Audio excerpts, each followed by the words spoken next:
When it comes to handstands and even handstand walking, there are two often forgotten cues to think about throughout that make a world of a difference.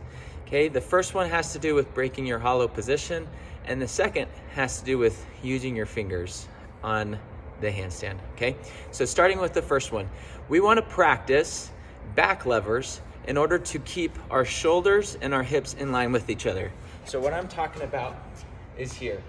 Typically, in a handstand, what you're going to see is someone reach down for the ground and break at their hips right away. So it looks like this.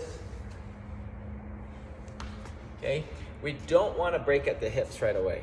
Okay, we want to be able to do a back lever. And remember, a back lever keeps my hips in line with my shoulders and my knees. So oftentimes we have our hands over our head and we bend like this. Okay, keeps the the hips in line with the shoulders and knee. Okay, so the cue that can help very much with the handstand is bending the knee of the front leg.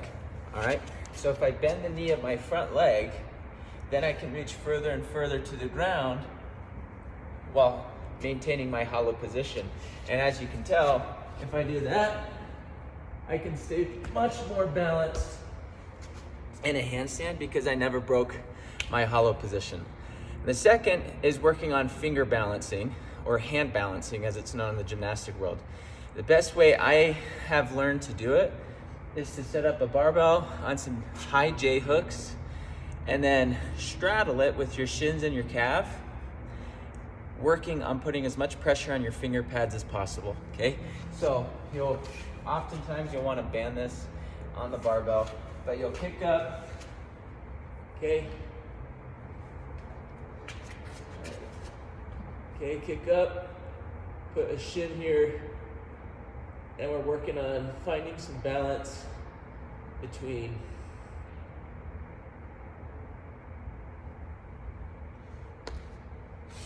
the fingers and the palm, okay? You want to be able to create some space. If this is the ground here, you want to create some space between your knuckles and the ground and put as much pressure on your finger pads as possible when you're upside down in that handstand, okay? If you're gonna use the barbell, make sure you band it.